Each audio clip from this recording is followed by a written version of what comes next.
సీజన్కి తగ్గట్టు ఫుడ్స్ అయితే తీసుకుంటే మన హెల్త్ అనేది చాలా బాగుంటుంది. సో ఇదేం సీజన్?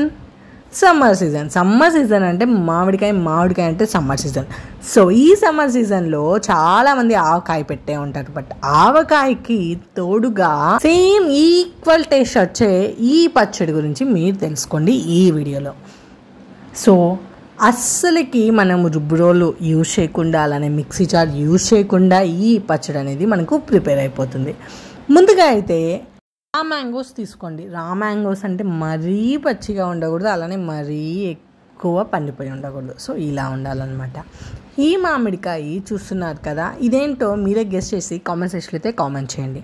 అండ్ మన సైడ్ అయితే ఇది చాలా ఫేమస్. మ్యాంగోస్ తీసుకొని బాగా కడిగి పొడి గుడ్డితో తుడుచుకొని పక్కన పెట్టుకోవాలి.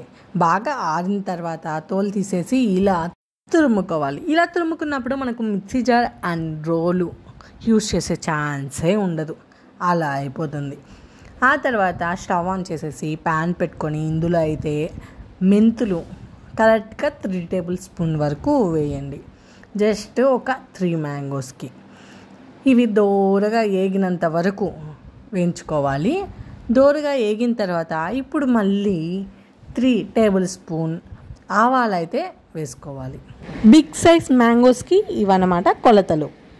ఇవి కూడా బాగా ఫ్రై అయ్యేంత వరకు మనము ఫ్రై చేసుకోవాలి. ఈ రెండు వేయడం వల్ల మనకు టేస్ట్ అనేది చాలా బాగుంటుంది. కావాలంటే కొద్దిగా అంటే 1.5 టేబుల్ స్పూన్ జీలకర్ర కూడా వేసుకొని ఫ్రై చేసుకోండి. ఇవన్నీ బాగా ఫ్రై అయిన తర్వాత మిక్సీ జార్ తీసుకొని మిక్సీలో వేసుకొని మిక్సీ పట్టుకోవాలి. మళ్ళీ ప్యాన్ పెట్టి ఇందులో అయితే కొద్దిగా ఆయిల్ వేసి తిరమాత దినుసులు మీకు ఏం కావాలంటే అవి వేసుకోవచ్చు. నేనైతే ఆవాలు, అలానే కచ్చాపచ్చాక దంచిన తెల్లగడ్డ, అలానే ఎక్కువ కరివేపాకు వేసాను. టేస్ట్ అయితే ఫ్రెండ్స్ చాలా డిఫరెంట్గా ఉంటుంది. ఊరగాయ రుచి వస్తుంది. బట్ ఏ ఊరగాయ అయినా మనకు ఆవకాయకి మించిపోయింది ఏమీ లేదనుకోండి. బట్ సేమ్ టేస్ట్ అయితే ఈక్వల్ చేసే విధంగా అయితే ఉంటుంది. ఇందులో అయితే మనకు సరిపడంత ఉప్పు, అలానే కారం వేసుకోవాలి. ఇలా నూనెలో కారం, ఉప్పు వేసినందువల్ల మనకు కారం అనేది పచ్చివాసన పోయేంత వరకు ఫ్రై చేసుకోవాలి. ఇలా పచ్చివాసన పోతే మనకు టేస్ట్ అనేది చాలా బాగుంటుంది. ఇందులో అయితే ఇప్పుడు మనము సన్నగా తరిగిన మామిడికాయనైతే వేసేసుకోవాలి.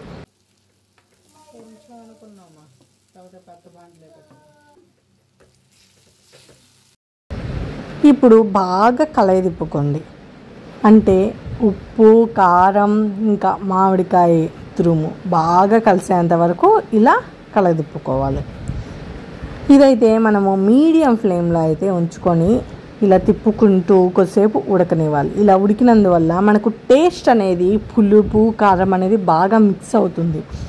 ఈ పచ్చడి అనేది మనం ఆ రోజే తినకుండా నెక్స్ట్ డే తింటే మనకు టేస్ట్ చాలా బాగుంటుంది.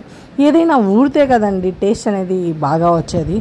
సో అందువల్ల ఇలా సన్నని మంట మీద ఇలా కలుపుకుంటూ ఉడికించుకున్నాక ఒక బౌల్లో అయితే స్టోర్ చేసి పెట్టేసుకోండి. అండ్ ఇది మరీ ఇంకా ఎక్కువ రోజులు స్టోర్ చేసుకోవాలి అనుకుంటే మాత్రం మీరు కొద్దిగా ఆయిల్ అనేది ఎక్కువ యూజ్ చేయాలి.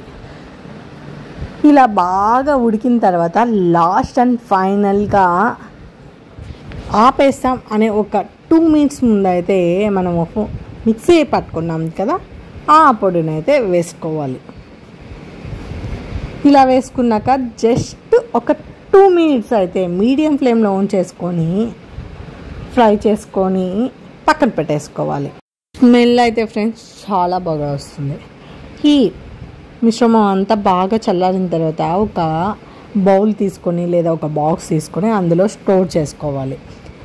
ఇంకా దీనిపై ఎక్కువ రోజులు నిల్వ ఉండాలని చెప్పాను కదా, ఈ పచ్చడి నిల్వ ఉండాలంటే స్టవ్ ఆన్ చేసేసి మళ్ళీ ప్యాన్ పెట్టుకొని కొద్దిగా ఆయిల్ వేసి వేడెక్కిన తర్వాత పక్కన పెట్టేసుకోవాలి. పక్కన పెట్టుకున్నాక బాగా చల్లారిన తర్వాత ఇందులో అయితే యాడ్ చేసేసి మూత పెట్టుకొని స్టోర్ చేసేసుకుంటే మన గుమ్మగుమ్మలాడే మామిడికాయ పచ్చడి అనేది రెడీ అయిపోతుంది. అంతే ఫ్రెండ్స్, ఈ వీడియోలో ఉన్నది కామెంట్ అయితే కామెంట్ చేయండి. Thanks for watching.